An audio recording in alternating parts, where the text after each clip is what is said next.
I'm feeling lonely. Oh, I wish I find a lover that could hold me. The Humble Business Tycoon. Kabanata 121. Matapos ang isang sandali ng kaguluhan, unti-unting bumalik sa katahimikan ang bulwagan. Tumingin si Professor Bernie Tao sa karamihan at sinabi, napakahusay ng pagsasalita ni Kenneth kanina. Talagang napahanga ako sa mga estudyante ng Luzhou University. Ang Luzhou ay puno talaga ng mga mahuhusay. Pagkatapos niyang sabihin iyon, binago niya ang tono niya. Susunod, hayaan nating umakyat sa entablado ang isang kaklase para maipahayag ang kanyang mga opinyon. Pagkatapos ng mga salitang iyon, naging mahigpit ang kapaligiran. Sa oras na ito, walang gustong umakyat sa entablado. Kung mas masama pa ito kaysa sa mga sinabi ni Kenneth, magiging nakakahiya talaga. Kung gusto mong mahigitin si Kenneth, natatakot ako na walang pangalawang tao na matatagpuan sa mga pangunahing paaralan sa Luzhou. Nang ang lahat ay hindi mapakali, nakinig lang ako kay Professor Tao habang tinitingnan niya ang listahan at dahan-daang sinabi, pakipatawag si Kevin para umakyat sa entablado. Nang marinig iyon, lahat ay tumingin kay Kevin. Si Kevin ay orihinal na nag-aalala, iniisip na hindi siya hahayaang dahil makapangyarihan siya, ngunit napili pa rin siya. Iyon ang talagang kinatatakutan niya. Sa sitwasyong ito, kakagitin niya na lang ang bala at aakyat sa entablado, habang patuloy na pinapaalalahanan ang kanyang sarili sa kanyang puso na huwag kabahan at kumilos ng maayos. Huwag mawalan ng mukha sa harap ng mga kaklase at ni Miss Amber. Lalo akong kinabahan ng mas lalo kong iniisip sa ganitong paraan. Nang magsalita ako, sinabi ko, mga mahal kong mga lokal na tirano. Hindi, mga leader. Tuwing umaga. Hindi, magandang hapon. Nang lumabas ang salitang iyon, ang buong madla ay nagtawanan. Lahat ay ngumiti. Si Kevin ay lalong kinabahan, nagsimula siyang mag-utol-utol, at mas lalong nanginginig ang kanyang mga binti. Ang mga leader na naroroon ay labis na nadismaya, at umiling-iling sila at nagbuntong hininga, nararamdaman na nawala ang mukha ng Law University. Pagkatapos ng ilang paliwanag, ang Law Ika ay magulong, at walang plano, ibig sabihin, ang paliwanag ay prangka. Hindi napigilan ng lahat sa madla ang pagbulong-bulong, lahat sila ay nakaramdam na masama si Kevin at hindi alam kung paano maging chairman ng samahan ng mga estudyante. Sa paghahambing na ito, naramdaman ng lahat na napakahusay ni Kenneth. Tungkol naman kay Kevin, hindi niya mailarawan kundi nakakatakot. Pagkatapos ng ilang maiikling salita, nagmadaling bumaba si Kevin, naririnig ang panunuya at pagtawa ng lahat, nais niyang maghanap ng lugar para magtago. Hindi pa ako nakaranas ng ganitong kahihiyan, lalo na ang mga leader na tumingin sa akin ng may galit. Nang bumalik siya sa kanyang upuan, nakatingin si Amber sa kanya ng may pagkasuklam, na nagpahirap sa kanya na iangat ang kanyang ulo. Hindi pa ako nakaranas ng ganitong kahihiyan. Ang dahilan kung bakit naging ganito ay dahil lahat ay ibinigay ni Kenneth. Lihim siyang malupit sa kanyang puso, naghahanap ng pagkakataon na turuan ang batang ito. Sa ganitong paraan, natapos na ang lektura ni Professor Tao. Pagkatapos magbigay ng isang maikling conclusion, nanguna si Professor Bernie sa pag-alis sa lugar, at nagseelisan din ang ibang mga bisita. Sa sandaling ilabas ni Kenneth si Amber sa media center, hinarang siya ng isang grupo ng mga babae, na nagmamadaling magdagdag sa WeChat. Matapos makahanap ng iba't ibang dahilan para umiwas, dinala ni Kenneth si Miss Amber palabas sa campus ng Law University dahil sa takot na maging kaaway ng mga lalaki. Ikaw na ang Redman of Law, sabi ni Amber, ngumiti habang nakalagay ang kanyang mga kamay sa likod. Ayoko maging sikat. Bakit ayaw mong maging sikat? Natatakot ang mga tao sa mga sikat na baboy. Karamihan ay ayaw magdulot ng gulo. Talagang kawili-wili ka, sabi ni Amber, nagpalit ng paksa. May ilang magagandang babae na nagdagdag sa WeChat mo, bakit hindi mo sila pinapansin? Magaganda ba sila? Syempre maganda, isa sa kanila ay ang bulaklak ng aming paaralan. Siguro maganda talaga sila, pero mas maganda ka pa, sabi ni Kenneth, hindi sinasadya, pero sinabi lang niya ang totoo. Sa paghahambing, si Amber ay talagang napakaganda, na may perpektong mukha, ngunit ang kanyang pangangatawan ay medyo mas masama kaysa kay Hannah at Catherine. Ganun ba? Nang marinig iyon, namula si Miss Amber nang hindi maipaliwanag, at bamulong, mukhang matapat ka, at hindi ko inaasahang magiging ganyan ka, at gusto mong magsalita ng diretso. Totoo ang sinasabi ko, talagang maganda ka, na may magandang mukha at magagandang tampok, kaya hindi ka mag-asawa rito, sabi ni Kenneth. Talaga bang maganda ako? Hindi maipikit ni Amber ang kanyang masayang bibig. Gustong-gusto ng mga babae ang matatamis na salita, si Amber ay walang pagbubukod, lalo na ang batang ito na nagparamdam sa kanya ng labis. Talagang maganda ka, pero mayroon ka ring mga pagkukulang, sabi ni Kenneth. Ano ang pinagsisisihan mo? Medyo pangkaraniwan ang pangangatawan. Ah! Nang marinig iyon, biglang nawala ang ngiti ni Amber, kinagat niya ang kanyang labi ng may galit at namula, at sinabi, Ikaw. Ikaw, ano ang ibig mong sabihin? Ang ibig kong sabihin. Kinaiinisan mo? Sabi ni Miss Amber, tumalikod siya at naglakad. Matapos maglakad ng ilang hakbang, hindi ko mapigil ang palihim na suriin. Hindi ko naramdaman na maliit ako, at hindi ko inaasahan na tatanggihan ako ni Kenneth. Nakita niyang galit si Amber, nagmadaling sumunod si Kenneth, iyon. Nasabi ko ba ang mali? Kung hindi, iisipin mo iyon. Pasensya na. Nasabi ko lang iyon ng basta-basta, huwag mong masyadong isipin sa puso mo, sabi ni Kenneth, nagmadaling magpaliwanag. Sa ganitong paraan, kung yayain kita sa hapunan, paraan na rin iyon ng paghingi ng tawad, ano sa tingin mo? Halos pareho lang iyon, sabi ni Miss Amber, hindi naman talaga ako galit, pero nang hindi nagustuhan ni Kenneth ang kanyang pangangatawan, ito ang nagparamdam sa kanya ng pag-aalala. Ito ang unang pagkakataon na tinanggihan siya ng isang lalaki. May maliit na restaurant sa kabila, doon tayo kakain, sabi ni Kenneth, nauna siyang naglakad patungo sa restaurant. Sumunod si Miss Amber na parang maliit na ibon, at ang pakikipagsama kay Kenneth ay nagparamdam sa kanya ng labis na saya at kaligtasan. Pagkapasok ng dalawa sa restaurant, masayang binati sila ng may-ari, mga bagong kasal, ano ang gusto niyong kainin? Wala akong ganoong relasyon sa kanya, sabi ni Miss Amber, nagmadaling sumagot. Ayaw niyang maliitin ng may-ari. Huwag kang magsinungaling, kayo ay magkasintahan sa unang tingin. Mukha kayong mag-asawa. Mukha kayong lalaki at babae, sabi ng may-ari, seryoso ring tumingin. Masyadong tamad si Amber para makipagtalo, kaya sumunod siyang umupo sa sulok, namumula ang kanyang mga pisngi dahil sa kahihiyan. Ngumiti ng nahihiya si Kenneth, at sinabi sa may-ari, bigyan mo kami ng ilang espesyal na pagkain at buksan mo ang 2 bote ng serbesa. Sige. Sabi ng may-ari, nagsimula ng magtrabaho matapos sumagot. Mabilis na naluto ang mga pagkain at nabuksan ang 2 bote ng serbesa. Nagsalin si Kenneth ng 2 baso ng serbesa at itinulak ang isa kay Amber. Mainit, uminom ka ng serbesa para mawala ang pagod mo.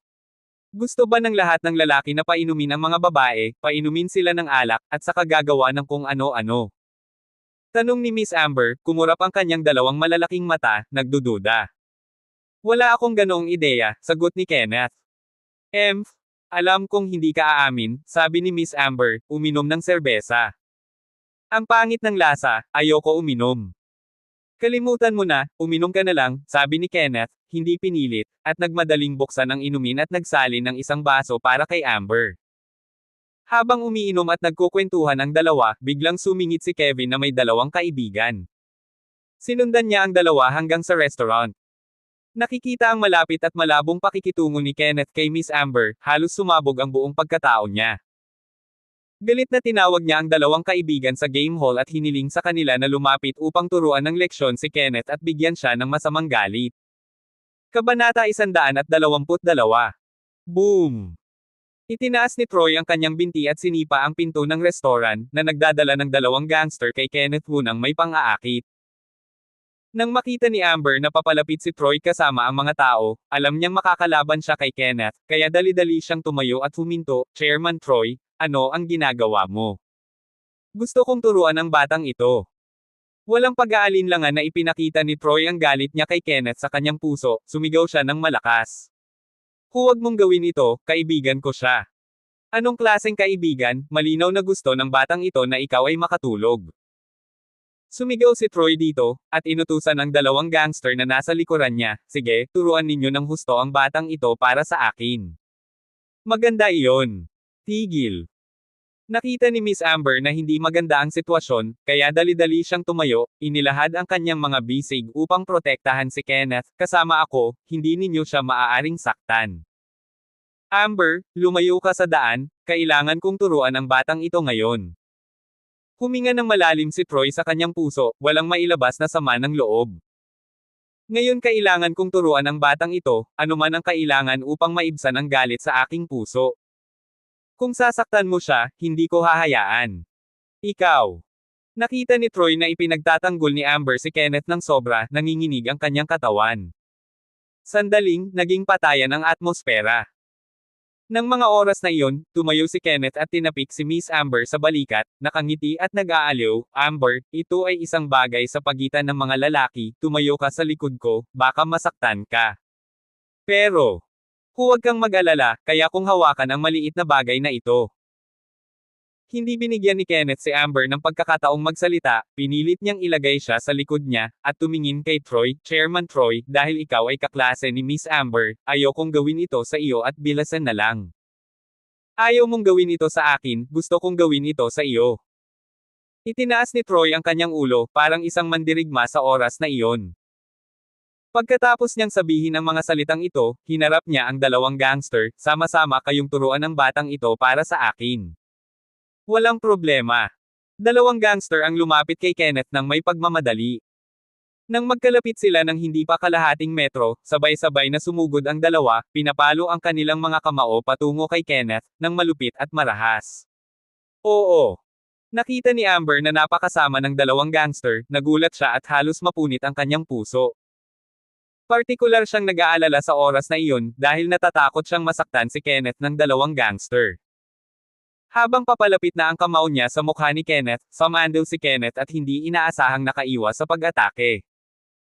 Sa parehong oras, itinaas ni Kenneth ang kanyang kanang binti ng mabilis, sinipa ang isa sa mga nang-aasar, na itinulak ang mga nang-aasar sa lupa. At hindi siya nag-aksaya ng oras sa kanyang kanang kamay, at biglang sinuntok ang kanyang kamao, na ikinabaliktad ng isa pang gangster sa kanyang likod, at nahulog sa lupa at umiiyak. Sa ganitong paraan, sa loob ng ilang sandali, madaling natalo ni Kenneth ang dalawang gangster, halos walang kahirap-hirap. Doon lang nakahinga ng maluwag si Amber. Nakita niya ang lakas at matinding taktika ni Kenneth ngayon, hindi niya mapigil ang magbulong sa kanyang sarili. Hindi inaasahan, ang batang nasa harap niya ay mukhang mahina, at ang kanyang mga kasanayan ay napaklakas na 3 trick lang ang ginamit niya para talunin ang dalawang gangster. Nang mga oras na iyon, mas mapanuri ang tingin niya kay Kenneth kaysa dati. Matapos talunin ang dalawang gangster, humarap si Kenneth kay Troy at malamig na nagsabi, ang taong dinala mo ay masyadong mahina. Ikaw. Nanginginig ang katawan ni Troy sa takot, at umatras siya ng ilang hakbang. Sa oras na iyon, puno ng takot at pagkabalisa ang mga mata kay Kenneth. Hindi niya kailanman naisip na ang mahina at hanggal na batang nasa harap niya ay napakatalino na madali niyang natalo ang dalawang katulong na kanyang nahanap. Ngayon, ikaw naman. Itinuro ni Kenneth ang kanyang daliri kay Troy at nang aasar na nagsabi, sige na, gawin mo. Hindi ako lalaban sa iyo.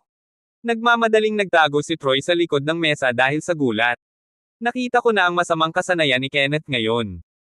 Kahit na ang dalawang gangster na iyon ay hindi kalaban, mas lalong hindi siya karapat-dapat banggitin, at ang paggawa nito ngayon ay katumbas ng paghahanap ng gulo.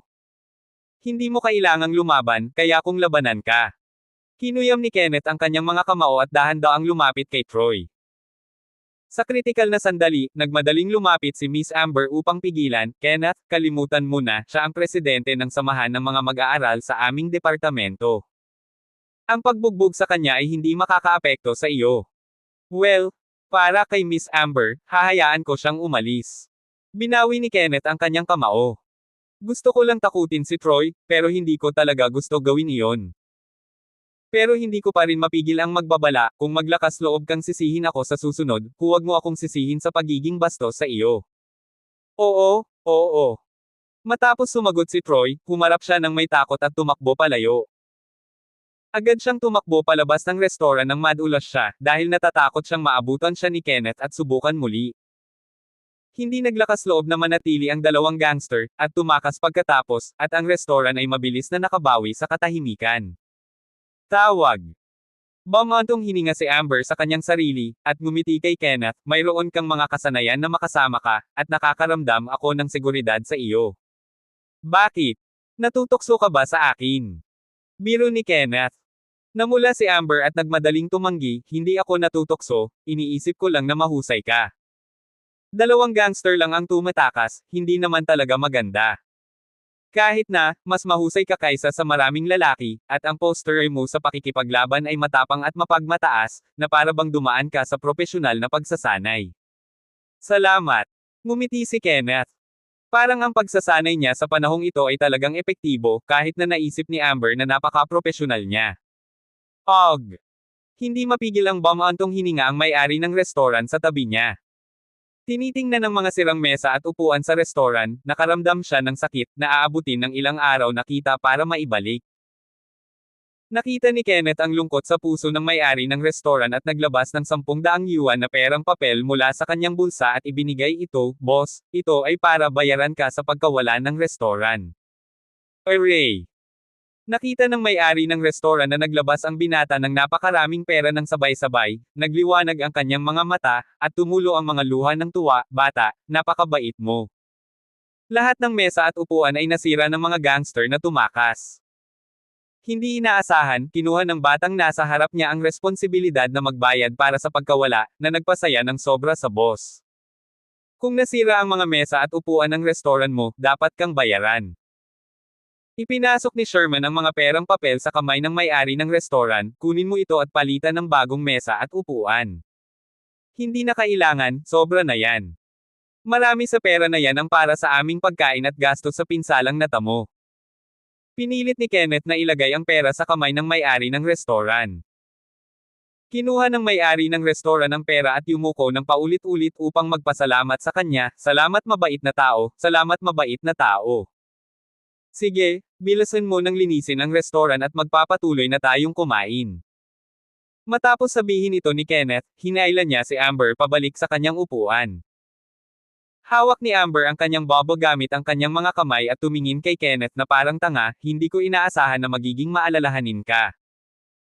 Ang pagbubukas ng restaurant para magnegosyo ay hindi madali, syempre mawawalan ka ng pera kung masisira ang mga mesa at upuan ng restaurant." Tinanggap ito ni Kenneth.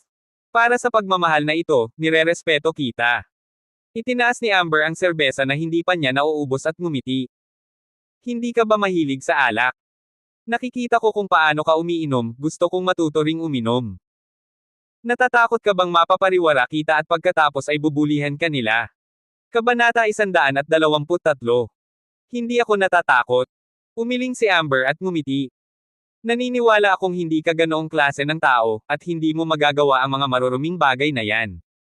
Salamat sa tiwala mo sa akin. Kaya naman dapat ka nang uminom ng kaunti lang." Itinaas ni Kenneth ang kanyang baso, hinawakan ang baso ni Amber, at saka ininom ang lahat ng serbesa sa kanyang baso.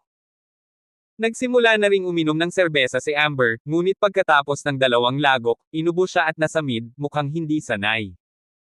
"Huwag ka nang uminom," sabi ni Kenneth na may pag-aalala. Kinuha niya ang baso sa kamay ni Amber at dali-daling iniabot ang tissue. Umiyak si Amber ng matagal bago tinakpan ang kanyang bibig sa hiya. "Nakakahiya ako ngayon. Napatawa kita." Ngumiti si Kenneth at sinabing, "Ganoon din naman ang nangyari sa akin noong unang beses akong uminom." Para mawala ang kahihiyan ni Amber, agad niyang binago ang usapan. "Wala naman tayong gagawin ngayong hapon. Mamili tayo." Pagkasabi nito, tumayo siya at inanyayahan si Amber. "Ah, sige." Hindi nakahanap ng dahilan si Amber para tumanggi, kaya masaya siyang sumama kay Kenneth sa pamimili. Sa ganitong paraan, parang isang maliit na ibon siyang sumunod sa lalaki. Ito ang unang beses na namili siya kasama ang isang lalaki, at hindi niya maipaliwanag kung bakit parang may inaasahan siya, kahit hindi niya alam kung ano iyon. Naglakad-lakad sila sa kalye nang hindi nag-uusap, ngunit pareho nilang nadama ang ganang loob. Nang malapit na sila sa isang tindahan ng damit, biglang huminto si Kenneth, hinarap si Amber, at nagmungkahi. "Bakit hindi kita bilhan ng damit?" Napansin niyang palaging suot ni Amber ang mga lumang damit na halatang paulit-ulit ng nalaban. Mukhang ayaw niyang gumastos para sa sarili. "Salamat sa kabaitan mo, pero hindi na kailangan," sagot ni Amber na maingat na tumanggi.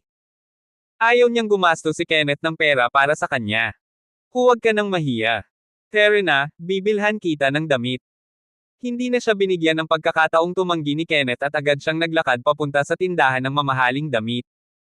Nag-isip sandali si Amber bago sumunod, ngunit hindi niya maiwasang magtanong sa sarili. Bakit siya sumama sa pamimili? Bakit gusto niya akong bilhan ng damit? Gusto ba niyang ligawan ako? Kung umamin siya, dapat ba akong pumayag? Dahil sa mga katanungang ito, namula siya ng husto at parang humihirap ang paghinga niya. Hindi naman alam ni Kenneth ang iniisip ni Amber. Ang gusto lang niya ay makabili ito ng ilang bagong damit. Pagpasok nila sa tindahan, agad nilang napansin ang ilang tindera na nakatayo sa may pintuan, nakatingin sa kanila ng may panghahamak. Para bang sa tingin nila, walang pinagkaiba sina Kenneth at Amber sa mga pulubi. Hindi ito pinansin ni Kenneth at dinala si Amber sa loob. Tumigil sila sa harap ng isang stand na puno ng maiikling palda. Itinuro niya ang isa at sinabi sa tindera, "Pakikuha yan. Susubukan namin. Huwag niyong sayangin ang oras ko."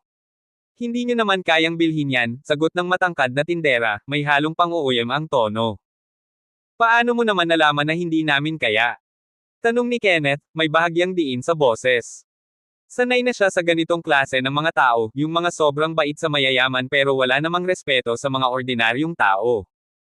Inirap ng tindera ang mga mata niya, saka hinampes ang palda at sinabing, "Mukhang hindi ka taga rito. Hindi mo ba alam kung anong klaseng damit ito?" "Hindi," sagot ni Kenneth. Mukhang galing ka sa bundok at ngayon mo lang nakita ang ganito," sabat ng tindera bago ipinakilala ang damit. Ito ay isang custom-made limited edition mula sa Berry. Ang presyo, $30,000. Binigyang diin pa niya ang salitang US dollars para ipakita kung gaano ito kamahal. Diyos ko! Nang marinig ang presyo, hindi napigilan ni Amber ang mapasinghap. Hindi niya inaasahan na aabot sa $30,000, higit 180,000 yuan, ang isang simpleng damit. Hinailan niya si Kenneth at mahinang bumulong, masyadong mahal ang mga damit dito. "Umalis na tayo. Mas mabuti pang umalis na kayo. Baka mapahiya pa kayo rito," sabat ng tindera, may halong pang-iinsulto sa boses. Ngunit tumingin lang si Kenneth sa kanya at kalmadong sinabi, "Bibilhin ko yan." Napatawa ang mga tindera. Ha. Narinig niyo yun? Para bang nakarinig sila ng pinakamalaking joke sa buhay nila. Mayabang na sinabi ng tindera, "Ikaw. Bumili. Wala kang ang desenteng damit. Ano naman ang ipambabayad mo?" Ngunit kalmado lang si Kenneth, kinuha ang kanyang bank card, at ipinatong sa mesa. "Tumigil ka na sa Saturday mo. Ay swipe mo na yan. Ha! Nagpapanggap ka lang na mayaman. Baka wala ngang laman yan. Gusto mo bang patunayan ko? Sige. Tawagan mo ang bangko." Kinuha ni Kenneth ang kanyang telepono, tumawag sa bangko, at inilagay sa loudspeaker. Pagkalipas ng ilang segundo, isang boses mula sa kabilang linya ang maririnig. "Mahal naming VIP customer, ang kasalukuyang balanse mo ay $143.99 million. Boom! Napatigil ang tindera. Nanlaki ang mga mata niya na parang mahuhulog mula sa mukha niya. Hindi siya makapaniwala. 143.99 milyon. Natahimik ang buong tindahan. Ang mga tindera na kanina'y tumatawa ay biglang nanigas. Ang kanilang mga mukha ay nagkulay asul at puti, halatang hindi nila alam kung paano magpapaliwanag sa kanilang inasal. Hindi sila makapaniwala na ang lalaking ito, na kanina lang ay kanilang minamaliit, ay isang super mayaman. Napatitig si Amber kay Kenneth, nanlalaki ang mga mata. Alam niyang mayaman ito, pero hindi niya inasahang ganito kay Oman. Mahigit $100 milyon. Para sa isang ordinaryong tao, parang imposible ang halagang iyon. Kabanata 124. Matapos ang matagal na pagkakatulala, natauhan ang mga tindera. Agad nagbago ang kanilang pakikitungo at nagmadaling purihin si Kenneth. "Boss, hindi namin alam na isang malaking tao pala kayo. Sana huwag kayong magalit sa amin." Oo. Ikaw ang malaking boss. Huwag kang magalit sa amin, mga hamak na tindera lang kami. Umupo ka na, magtitimpla ako ng kape para sa inyong dalawa. Nagkandara pa ang mga tindera, nagliligpit ng upuan at nagtitimpla ng kape. Alam nilang isang bilyonaryo si Kenneth, kaya tinatrato nila ito na parang Diyos ng kayamanan at ginagawa ang lahat upang makuha ang kanyang atensyon. Dalawa pang tindera ang lumapit kay Kenneth, halos damaykit na sa kanya, animoy nag-aalaga ng sanggol. Halos gusto na nilang habarin ang kanilang mga damit sa harapan niya. Para sa mga tindera, ito ay isang pambihirang pagkakataon. Kung mapapaamo nila ang isang bilyonaryo, para silang ibong lumilipad patungo sa isang gintong pugad, isang buhay na wala nang aalahanan pa. Ngunit nagkamali sila sa kanilang akala, at hindi umubra ang kanilang diskarte kay Kenneth. Tinulak ni Kenneth palayo ang mga babaeng lumalapit sa kanya at malamig na sinabi, Sharon, na sumama sa set na ito kasama si Lenny, ay nasa kalahating metro lang ang layo sa akin. Dahil sa kanyang mahigpit na boses, nagmadaling umatras ang ilang tindera, labis na napahiya. Tingnan nyo ang asal nyo. Itinuro ni Kenneth ang ilang tindera at matigas na pinagsabihan, dahil lang sa pera, nagpapakita kayo ng kasipsipan. Ang mga ordinaryong tao, tinatrato nyo na parang pulubi, pero ang mayayaman, parang Diyos. Hindi ba kayo nahihiya? Napayuko ang ilang tindera at hindi na nakapagsalita. Tugma ito sa isang lumang kasabihan, ang salita ng mahirap ay parang hangin lang, ngunit ang kahit anong sabihin ng mayaman ay batas. Kung isa lang siyang ordinaryong tao, tiyak na pinalayas na siya sa tindahan ng mga ito. Pero iba na ang sitwasyon ngayon. Alam ng mga tindera na si Kenneth ay isang bilyonaryo. Kaya kahit galit na galit ito sa kanila, tiniis na lang nila, takot na baka masaktan ang kanilang negosyo. Sa likod, tahimik na pinanood ni Amber ang nangyayari. Napangiti siya. Nakakatuwang makita ang mga mapang mataas na tindera na nasermonan. Para sa kanya, ito ay isang matamis na tagumpay. Ang tindera na nagpahiya sa kanya kanina, ngayon ay hiyang-hiya sa sarili. Salamat kay Kenneth. Sa isang iglap, na ibalik nito ang kanyang dignidad. Matapos pagsabihan ang mga tindera, sinabi ni Kenneth, bibilhin ko ang paldang ito. Gagamitin ko ang card ko. At marami pa akong bibilhin. Nagmadaling pumalag si Amber, huwag na. Sobrang mahal ng paldang yan. Hindi ko kayang isuot ang isang damit na nagkakahalaga ng 180,000 yuan. Para kay Amber, kahit 18,000 yuan lang, sobrang mahal na. Wala akong pakialam kung mahal ito o hindi, sagot ni Kenneth. Sa tingin ko, bagay na bagay ito sayo. Parang ginawa talaga ito para sayo. Bakit hindi mo muna sukatin? Sa unang tingin pa lang, alam na niyang espesyal ang paldang ito. At kapag may nagustuhan siya, hindi niya iniisip ang presyo. Ayoko, mariing tumanggi si Amber. Hindi niya kayang isuot ang isang damit na ganito kamahal. Hindi mo talaga susukitin. Hindi. Talagang hindi. Talagang hindi. Kung ayaw mong sukatin, ako na lang ang susukat para sayo, biro ni Kenneth sabay abot sa damit ni Amber, kunwaring huhuberin ito. Nataranta ang dalaga, niyakap ang sarili at mabilis na umatras. Sa huli, napilitang pumayag. Natatakot na ako sayo. Sige na nga, susukitin ko na. Napailing si Kenneth at lumingon sa tindera. Bilasan mo ang pagtanggal ng palda para masukat na ito ng kaibigan ko. Kung babagay ito kay Amber, bibilhin niya. Pero kung hindi, hindi siya gagasto sa isang bagay na walang silbi. Sige, sandali lang. Agad na kinuha ng tindera ang damit mula sa stand. Huwag niyo gagalawin yan. Isang matinis na boses ang pumuno sa tindahan. Pumasok ang isang babaeng may makapal na make-up, kasabay ang isang may edad ng lalaki. Malinaw ang kanilang relasyon, isang matandang mayaman at isang dalagang mahilig sa mamahaling gamit. Lumapit ang babae sa palda at maingat itong tiningnan, animoy isang bihirang anti-gong kayamanan. Pagkatapos ng ilang sandali, lumingon siya sa matandang lalaki. Mahal, bagay ba sa akin ang paldang ito? Oo, bilhin mo na, sagot ng lalaki, halatang walang pakialam sa presyo. Basta gusto ng kanyang babae, bibilhin niya, kahit ang buong tindahan pa. Salamat, mahal. Ngumiti ang babaeng may makapal na make-up at lumingon sa tindera. Magkano ito? 180,000 yuan, sagot ng tindera. Kunin nyo na. Susukitin ko. Ngunit ngumiti lang ang tindera at itinuro sina Kenneth at Amber. Pasensya na po, pero nauna silang nagustuhan ang damit na ito. Limited edition ito sa buong mundo, iisa lang ang meron sa buong China.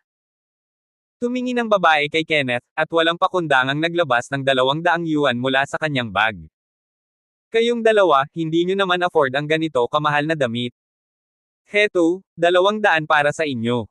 Ibigay nyo na sa akin ang palda. Hindi, matigas na sagot ni Kenneth. Kahit 2 milyon pa ang ay-alok nito, hindi niya ibibigay ang palda. Aba! Ayaw mong magbigay. Asar na sagot ng babae. Sige nga, kaya mo bang bilhin ang damit na ito? Biglang lumapit ang tindera kay Kenneth at bumulong, "Sir, nakita ko ang laman ng card nyo kanina. Halos 150 milyon ang pera nyo." Talaga. Napakurap ang babae, hindi makapaniwala. Hindi niya inasahan na ang mukhang simpleng lalaki sa harap niya ay isang bilyonaryo. Pero mabilis siyang nakabawi at lumingon sa matandang lalaki. "Mahal, magkano ang pera natin sa card?" 300 milyon, sagot nito, mayabang ang tono. Napabuntong hininga ang mga tindera. Hindi nila inaasahan na ang mga kliyente nila ngayon ay puro bilyonaryo. Dahil dito, umatras ang mga tindera, walang gustong pumanig sa kahit sino. Sa puntong ito, nag-aabang ang lahat kung sino ang mas matibay. "Sabihin mo na, magkano ang gusto mong kapalit para ibigay sa akin ang damit?" Tanong ng babaeng may makapal na make-up, nakataas ang kilay. "Pasensya na," sagot ni Kenneth, "diretsahan. Hindi ko ito ibibigay." Kabanata 125. Ikaw. Nagngingit-ngit ang babaeng makapal ang make-up, hindi makapaniwalang may isang lalaking hindi natatakot sa kanya. Ang kapal ng mukha. Kinagat niya ang kanyang labi at mariing nagbanta, "Bata ka, ang lakas ng loob mong kausapin ako ng ganyan. Alam mo ba kung sino ang lalaki ko?" "Hindi. At hindi ko rin kailangang malaman." Napairap ang babae at buong yabang na hinaila ang braso ng matandang lalaki sa tabi niya. "Puwes, makinig ka. Ang lalaki ko ay si Tony Chiang, ang presidente ng Orange Entertainment." "At ano naman ngayon?" Kalmadong tugon ni Kenneth, walang bahid ng takot o impresyon sa kanyang mukha. "Ikaw." Naiinis na niyugyug ng babae ang braso ni Tony Chiang at naglamang, "Mahal, sobra na ang ginagawa ng batang ito. Tulungan mo akong makuha ang palda." Pinalma ni Tony Chiang ang babae bago siya lumingon kay Kenneth at malamig na nagbanta, "Tanga kang bata, talagang gusto mong lumaban sa akin. Hindi ako ang nakikipaglaban sa'yo. Ikaw ang nakikipaglaban sa akin." Matalim ang tingin ni Kenneth kay Tony Chiang, hindi nagpapakita ng kahinaan. Napangisi si Tony Chiang at naglabas ng isang VIP card mula sa kanyang pitaka. Itinaas niya ito at mayabang na sinabi, "Alam mo ba kung ano ito?" "Hindi, at wala akong interes malaman." "Puwes, ipapaalam ko sa'yo." Nilapit ni Tony Chiang ang card sa mukha ni Kenneth. "Ito ang VIP card ng tindahang ito. Ako ang VIP dito, kaya ako ang may pribilehiyong unahin sa pagbili." Agad niyang inabot ang VIP card sa tindera at inutusan ito, "Ibalot mo ang palda." "Opo, Ginoo." Nang makita ng tindera ang VIP card, agad siyang naging masigla. Ang card na ito ay hindi pangkaraniwang membership card kundi isa sa pinakamataas na antas sa tindahan. Ang mga may hawak ng ganitong card ay binibigyan ng espesyal na pribilehiyo, at bilang tindera, kailangan niyang sundin ang patakaran. Lumapit siya kay Kenneth at nagpaumanhin, "Pasensya na po, Ginoo, pero ayon sa patakaran ng tindahan, ang mga may hawak ng VIP card ang may unang karapatang bumili." Pagkasabi noon, agad niyang kinuha ang palda at sinimulang ibalot ito. Napangisi si Tony Chiang at niyugyug ang kanyang suit. "Tanga kang bata. Akala mo ba pera lang ang labanan? Sa mundo ngayon, kapangyarihan ang mas mahalaga. Pagdating sa koneksyon, yaman, at impluwensya, wala kang panama sa akin." Tumawa ang babaeng makapal ang make-up. "Ha! Bata, kung akala mong pera lang ang laban, nagkakamali ka. Kahit marami kang pera, wala kang koneksyon." Pagkatapos ay inabot niya ang kamay para kunin ang nakabalot na palda. "Sandali lang." Napalingon ang lahat kay Kenneth. "Sinabi ko na, walang makakakuha ng gusto ko." Napataas ang kilay ng babaeng makapal ang make-up. "Aba! Ayaw mo pa ring aminin ang pagkatalo. Gusto mong makita kung hanggang saan ang kaya mo." Ngumiti lang si Kenneth at kinuha ang cellphone niya. Tumawag siya sa isang numero. Habang hinihintay ang sagot, sinulyapan niya ang VIP card na hawak ni Tony Chiang at napansin ang logo ng Liu Group. Napangiti siya ng bahagya. May tumugon sa kabilang linya, at sinabi lang ni Kenneth ang ilang salita bago binaba ang tawag. Napalapit siya kay Tony Chiang at may mapanuksong ngiti sa labi. Ilang sandali lang, bumukas ang pinto ng tindahan at pumasok ang isang lalaking kalbo, ang manager ng tindahan, si George. Napangiti si Tony Chiang at lumapit sa lalaki. "Manager Han. Matagal na tayong hindi nagkikita. Nagkita na sila dati sa isang cocktail party, pero hindi naman sila magkaibigan." Tumango si George at nakipagkamay kay Tony Chiang. "Presidente Huang. Anong maipaglilingkod ko sa'yo? Mabilis na itinuro ni Tony Chang si Kenneth. Manager Han, bumili ako ng palda sa tindahan ninyo, pero itong batang ito, inaagaw sa akin. Lumingon si George kay Kenneth, at sa isang iglap, nagbago ang ekspresyon niya. Napakalamig ng kanyang titig nang tanungin niya, ikaw ba si Mr. Wu? Tumango si Kenneth. Oo, ako nga. Nanlaki ang mga mata ni George. Agad siyang yumuko ng 90 degrees bilang pagbibigay galang. Mr. Wu, ikinagagalak ko po kayong makilala. Nagtaka ang lahat. Bakit ganoon na lang ang pagpapakumbaba ng manager sa isang simpleng binata? Nanginginig ang boses ng isa sa mga tindera, sino ba talaga siya? Nanlaki ang mga mata ni Tony Chang. Manager Han, bakit ka nagpapakumbaba sa isang batang walang kwenta? Pinunasan ni George ang kanyang noo. Walang kwenta. Siya ang kasosyo ng amo ko. Ibig sabihin, kalahati ng tindahang ito ay pag-aari niya. Ano? Halos hindi makapaniwala si Tony Chang. Hindi niya inaasahan na ang binatang kinukutya niya ay isang taong may napakalaking impluwensya. Nagkulay abo ang mukha ng babaeng makapal ang make-up. Hindi. Totoo ba yan? Napaatras siya, tila nontog sa katotohanan. Akala niya'y may kapangyarihan siyang tapakan ng kahit sino, pero ngayon, tila siya ang natapakan ng husto. Samantala, ang mga tindera ay nagsimula ng kabahan. Kung alam lang nila ang tunay na katauhan ni Kenneth, hindi sana sila nakisabay sa pang-aasar. Lumingon si Kenneth kay George at kalmadong sinabi, gusto ko lang bumili ng palda para sa isang kaibigan ko. May karapatan ba akong gawin yun? Agad na kinuha ni George ang nakabalot na palda at iniabot kay Kenneth. Siyempre, Mr. Wu. Isa po itong munting regalo mula sa tindahan. Libre na po ito.